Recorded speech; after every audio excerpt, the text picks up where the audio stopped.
জামশেদপুর অত্যন্ত ভালো টিম। আপনি জামশেদপুর যে আইএসএল যেভাবে শুরু করেছিল, আপনি সেই রেজাল্টগুলোকে খেয়াল করুন। একটা ম্যাচ 5 গোল হয়ে যেতে পারে, মানে দুটো ম্যাচ পরপর হয়েছে 5 গোল, আমি জানি ওদের, কিন্তু ওদের প্রথম দিকে শুরুটা ভাবুন।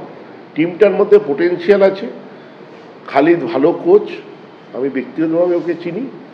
আর আরেকটা জিনিস হচ্ছে, একটা মোশন যায়, সেই খেলার মধ্যে মোশনটা যদি ব্রেক হয়ে যায়, তারপরে যদি আবার শুরু হয়, তাহলে সেই রিস্টার্টটা একটু টাইম লাগে। সেইটাই হচ্ছে আসল গুরুত্বপূর্ণ ব্যাপার।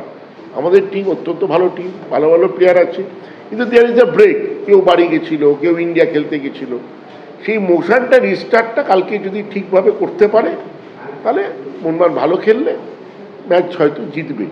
কিন্তু সবটাই হচ্ছে ওরা ভালো টিম, আর আমাদেরও রিস্টার্টটাই হচ্ছে ইম্পর্টেন্ট। কালকের ম্যাচটা আমরা যদি জিতে গেলাম, তাহলে জানবেন পরের ম্যাচগুলো একটু আমাদের গতিটা ফিরে আসবে। তাহলে চিন্তিত বলবো না, এটা সায়েন্স। সায়েন্সকে তো আমি অবজ্ঞা করতে পারবো না, সায়েন্সকে আমাকে ধরে রাখতেই হবে।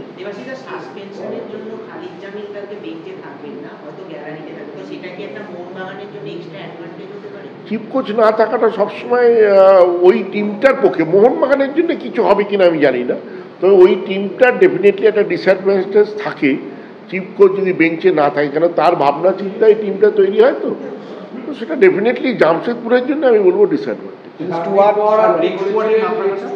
আপনি খুব উচ্ছ্বসিত প্রশংসা করেছিলেন ডার্বির পরে, কিন্তু গ্রেগ স্টুয়ার্টের চোটের পর মোহনবাগান সমর্থকরাও একটু নিরাশ। তো কালকে কি গ্রেগ স্টুয়ার্টের খেলার কোনো সম্ভাবনা আছে? সেটা কোচ ঠিক করবেন, সেখানে আমার কোনো বক্তব্য নেই।